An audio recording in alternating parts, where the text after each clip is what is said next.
So, Trump and Elon had their conversation this evening, and it was pretty interesting. It started about an hour late because a DDoS attack happened on Twitter. Uh, it's a dedicated denial of service attack. Basically, you try and overload the server of the person you're attacking to try and prevent them from providing the service that they want on that server. So someone or some group did not want Elon talking to Trump, but that didn't happen. Elon was able to get that figured out after about an hour of him and his engineers working on that. And then um, they had a 2 hour conversation afterwards. And in that conversation, I've got a list of things that they discussed, and it was fairly extensive. They started off with Elon asking Trump about the assassination attempt, and Trump went through in his words, the miracle of him not dying. That he looked just at the right angle that the bullet went past and just clipped his ear rather than blowing the back of his head off. He usually doesn't use the chart at the beginning, if at all. If he uses it, it's at the end. Usually it's going the other direction, so he'd be looking this way and pop. So there were a lot of coincidences that worked in his favor. Elon was also a bit incredulous and could not believe that someone could get within 150 yards of Trump with a rifle and be able to take 9 shots at him. And Trump was very kind to the Secret Service. He didn't really talk about the major failings that happened. He just talked about the brave Secret Service people that jumped on him after he ducked. So yeah, that was fairly straightforward. Trump has been asked about that a lot, so he gave the basic spiel. Oh, I didn't mention there were 16.4 million people that had viewed this as of me making this video right now.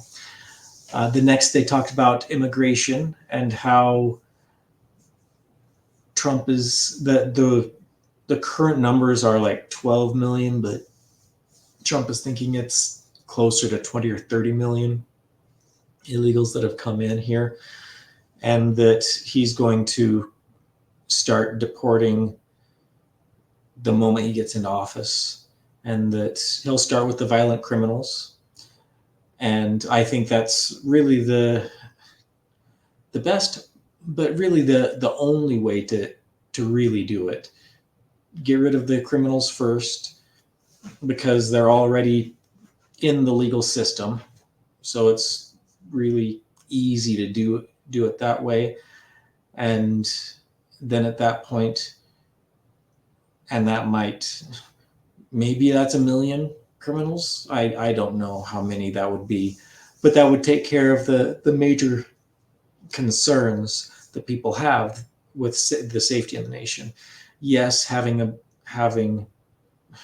15 additional million illegals that aren't causing crimes in here won't exactly help our economy as far as people finding jobs, although that it's the lower paid manual jobs that the illegals would be taking most likely. So them being here actually hurts those that are on the lowest end of the financial spectrum, which is kind of sad. The next, they talked about how having a very strong president really helps with security around the world, and how when Trump was in office, he was a very strong he put forth a very strong demeanor toward the rest of the world. He talked about meeting with Putin and telling Putin that he better not try anything with Ukraine. And as we know, Putin didn't try anything with Ukraine until Biden got into office. Interesting about that.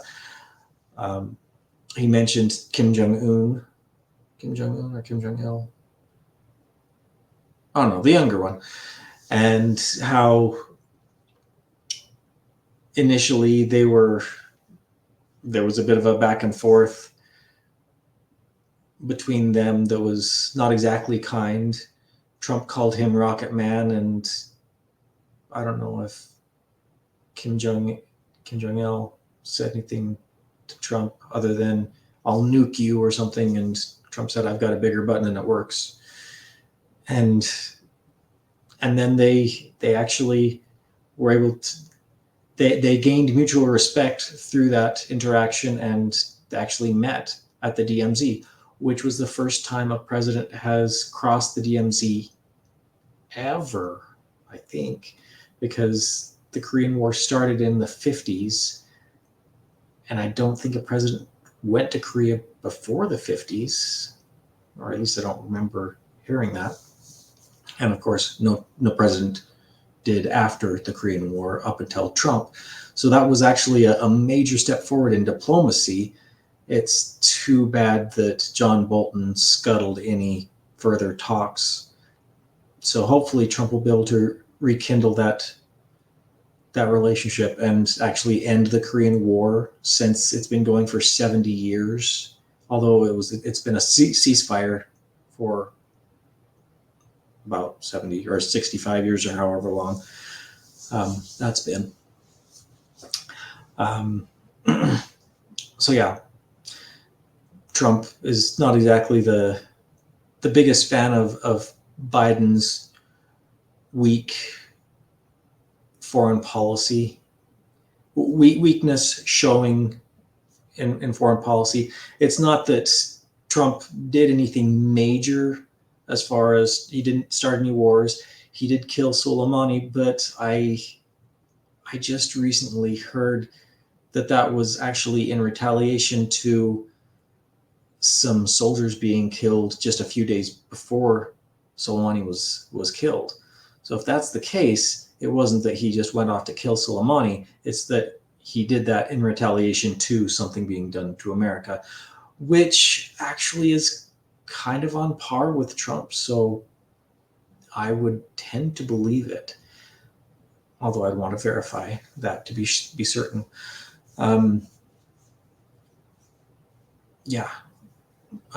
Trump wasn't perfect with foreign policy. He did do a missile barrage into Syria towards the beginning of his presidency, which is one of the very few times that news media said he was actually acting presidential, which really makes you go, ugh. That is the only time the news media will praise Trump, is when he's firing rockets at a different country. Ugh, okay. That's horrible. That's a black mark on news media, in my opinion. But other than that, he also did give arms to Ukraine. He dropped the Moab in Afghanistan, and he did ramp it up a little bit. But I think that was a show of force before he met with the leader of the Taliban to say, hey, we're going to pull out, but just so you know, we could flatten your country if we wanted to. We don't want to. We want to leave. Don't kill any more of my guys. So a little bit of a mixed bag, but overall I would say that Trump's foreign policy was between 100 and a million times better than most of the previous presidents in my lifetime.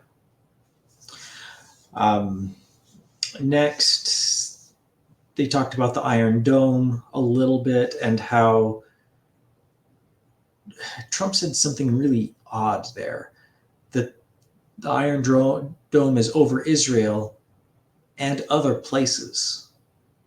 I don't know of any other places that have a missile defense program like the Iron Dome. And someone on X said, when I hear that, I think of someone very cold, which I'm assuming they're meaning, oh, and also Antarctica is trending right now.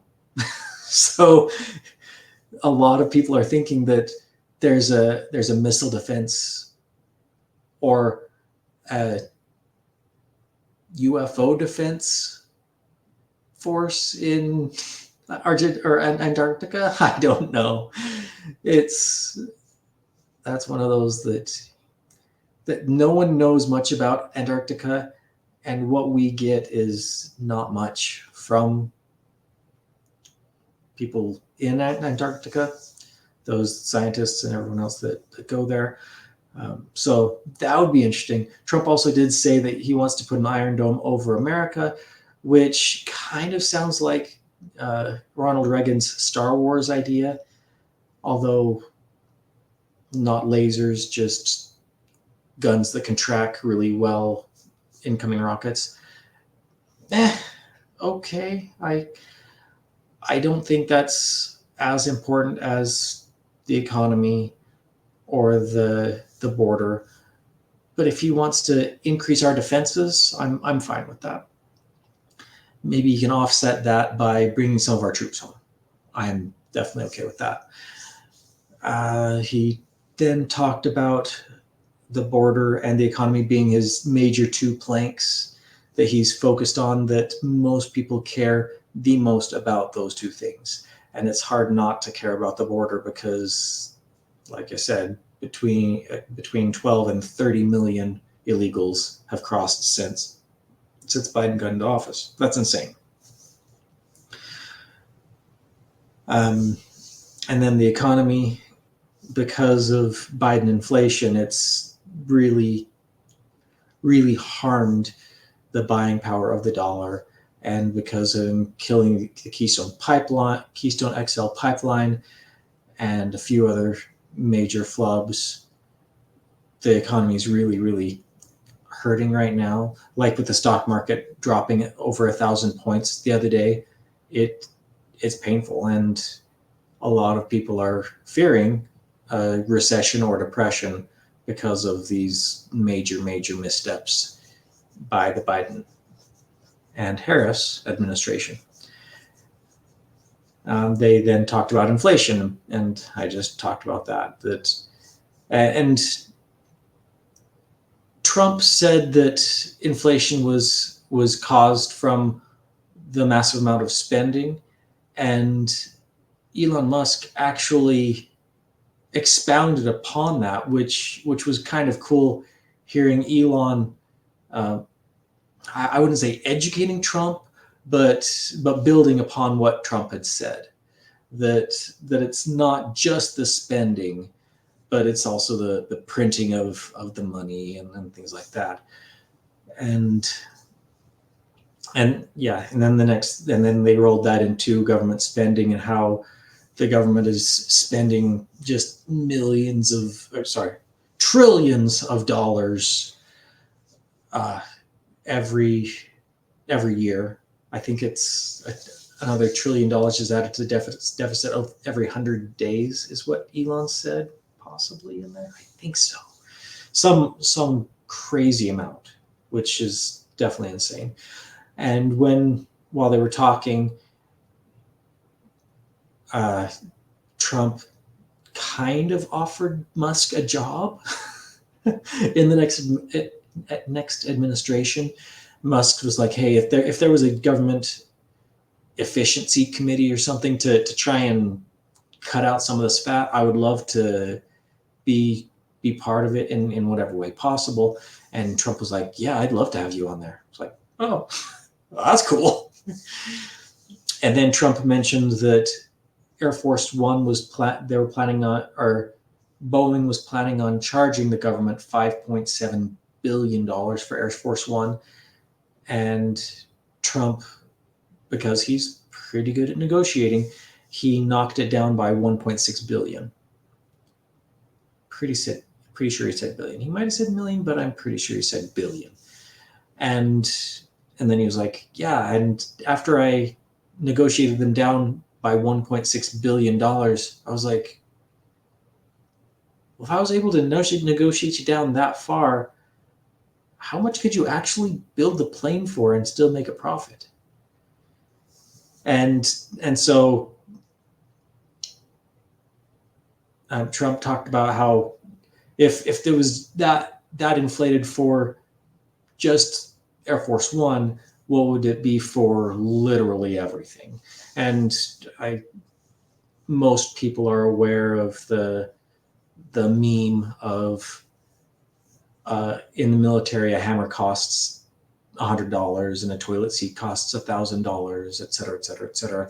That everything is inflated, and because of that, there's major waste. And through that, they rolled into a conversation about Argentina's new president, Javier Milei, and how he's done a fantastic job. He cut out 26 cabinet, not 26 cabinet positions, 26 governmental groups. I think it was 26, or there's a total of 26, and he cut out 11. Oh shoot, I don't know, but it was quite a bit. There was actually a fairly viral video of him with all the different ministries on a chalkboard just taped on there, and he'd read off the ministry and he'd say "afuera," out, or trash, or I can't remember what afuera means, but he was ripping most of them off the chalkboard, just afuera, afuera, afuera, and everyone that saw that was just like, wow, that's amazing. And Trump joked a little bit about how Milei actually took MAGA to Argentina, make Argentina great again, and that he didn't say radicalized it. He took it to the next level or something along those lines. It was pretty funny, but both of them kind of gushed over how Milei has trimmed down the Argentinian government and really gotten inflation a lot more under control, because it was like 300% before Milei, and he got it down to, I think, under 10, which is still a lot, but less than inflation is here. Because for a little bit during the Biden administration, it was like 19%. Unofficially, it was like 12 or something, some number that's not exactly correct, but that's the number they gave out.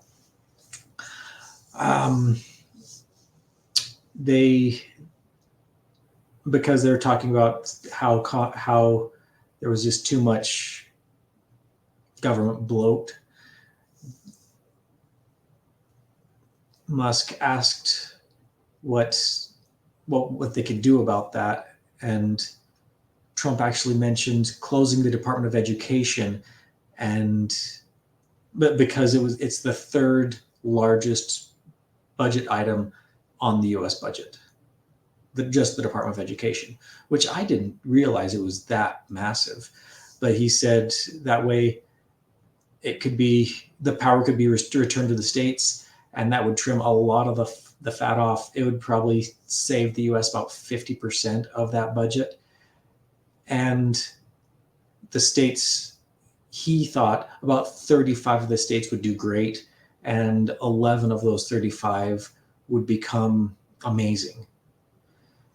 And then there would be a few states that really, really suffered, but that's because of poor management from those states, like California, New York, Illinois, the leftist states, those that care a lot more about transgenderism and teaching kids how to tuck instead of ABCs and 1, 2, 3s. And one thing that they talked about afterwards was about regulations and how there are so many regulations out there.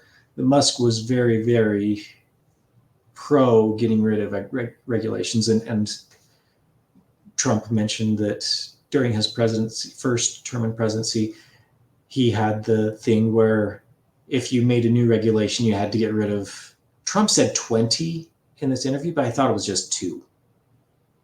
If it was 20, then way to go, Trump.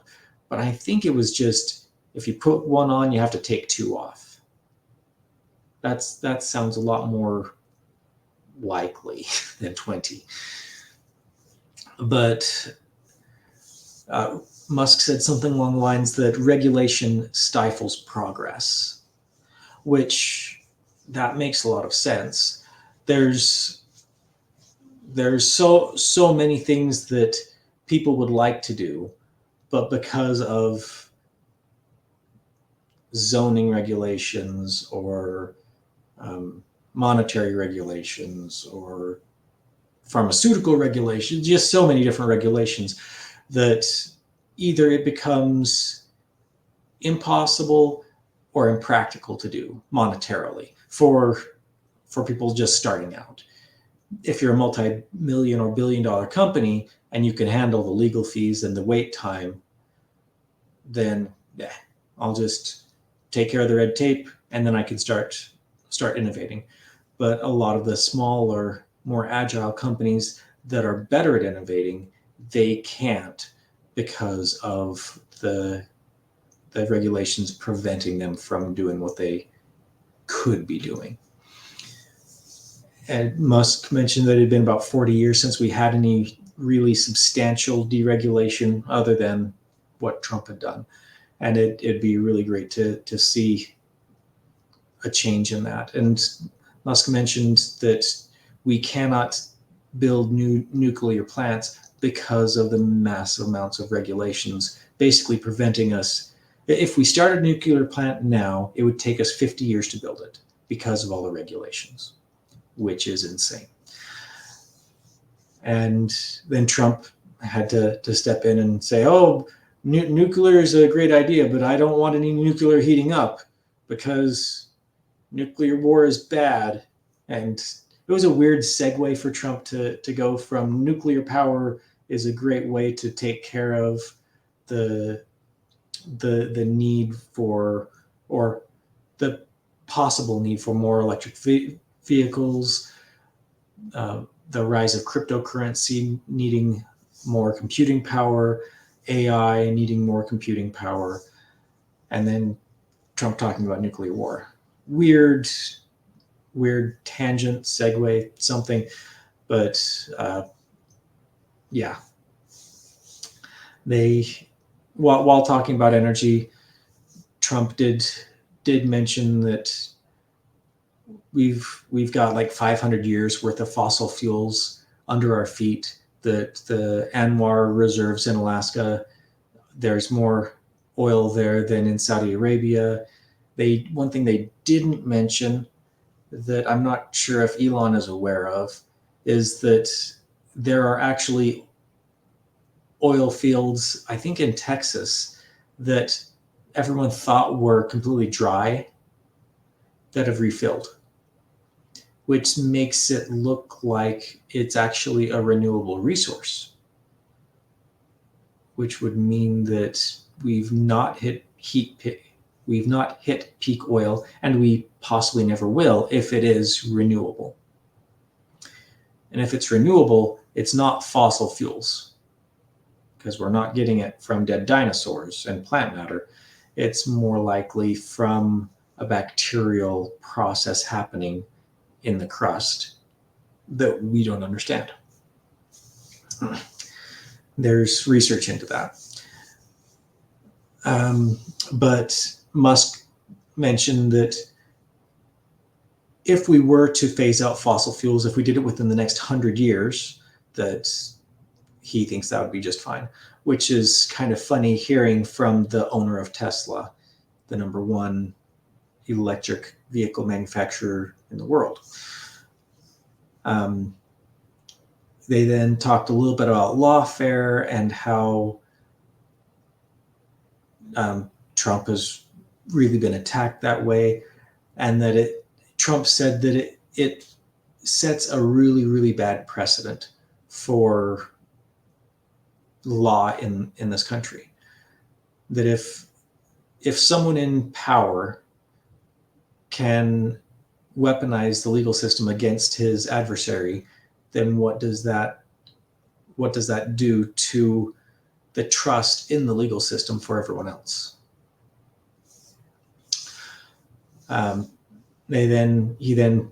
Trump went on to talk about how Kamala is kind of a product of this corrupted law system.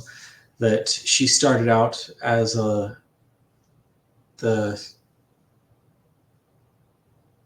district attorney for San Francisco, and she corrupted the San Francisco district attorney office, and then she went on to corrupting all of California's legal system, because she became the attorney general, which I actually just listened to an interview of her, the guy that she ran against for the attorney general spot, and it sounded very interesting. When the votes were cast that night, she did not win. But when mail-in ballots came in, all of a sudden she won. Sounds a little bit familiar. And from there, she moved into the Senate seat and then vice president. And everywhere she has gone,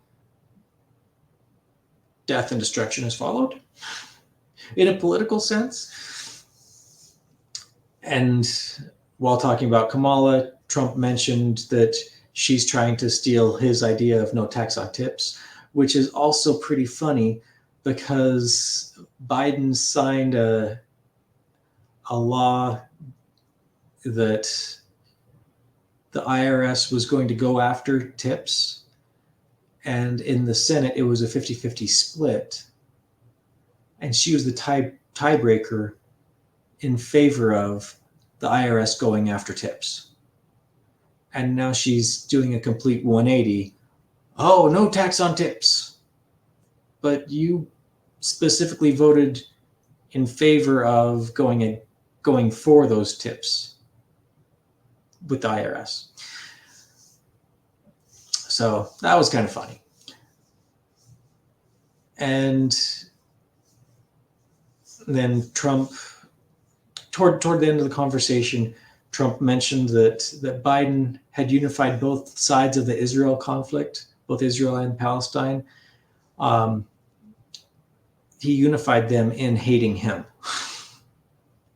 which I thought was pretty funny, because it is true. Neither side of the Israel and Palestine conflict like Biden at all. I'm pretty sure that Palestine's not exactly pro-Trump, but Israel is pro-Trump. So only one side hates Trump, both sides hate Biden. I don't know if either side really hate Trump, but Trump's definitely pro-Israel. The last thing they really talked about was the letter that the EU sent Elon Musk about censoring the conversation with Trump, and how he needed to make sure that there wasn't anything radical or censorious that needed to be censored. Radical or censorious? Radical or needed to be censored. Something like that. And Trump talked about how the EU needs to stay out of our business, and that he's dealt with them before and he can deal with them again, basically. And there were a few quotes of Elon's that I thought were really good. The first one, you are the path to prosperity, and Kamala is the opposite. There's an interesting quote from Trump, from Biden to Trump. Not Biden, from Musk to Trump. And then the other one that I thought was actually really, really interesting and gave you a little bit deeper understanding of from where Musk is coming from. He said, I've not been very political before. They've tried to paint me as a far right guy, which is absurd because I like to make electric vehicles. I supported Biden. I stood in line for 6 hours to shake. I supported Obama. I stood in line for 6 hours to shake Obama's hand. Historically, I was a moderate Democrat. But now I feel like we're at a critical juncture for the country. For the people out there in the moderate camp, I think you should support Donald Trump for president. Yeah, and like I say, it's been watched almost 17 million times, and it's only been ended for 2 hours. So it could reach upwards of 50 million people listening to it, because there was one person that said that Elon Musk is bringing back radio because it was all just audio that we listened to. Kind of reminiscent of the FDR fireside chats that he did over the radio. But yeah, overall, I thought it was really good. During the space, Kamala Harris's campaign came out and said, how dare this happen? It shouldn't have happened. But there are reports that Elon Musk also did offer this to the Harris campaign as well, to do a spaces with him, and she refused. Which I wouldn't be surprised. One, if he doesn't offer that to her, it might break FEC in-kind campaign donation laws. So he kind of had to offer that to her. But it also makes sense that she would refuse, because if she does not have a teleprompter in front of her, she does not do well. She's horrible at debates because they're, for the most part, unscripted. She's not great at interviews unless they are basically scripted. So a Twitter Spaces conversation with someone would really, really show her to be as bad a candidate as most people that have seen her previously know her to be. But yeah, it was an interesting space to listen to, and I don't think Elon is the best public speaker in the world. Well, neither am I, but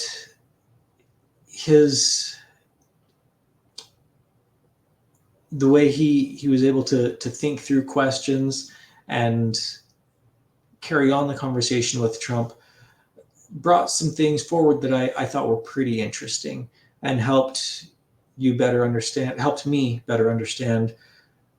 both Elon Musk and Trump, to gain a better feel for where they're actually coming from.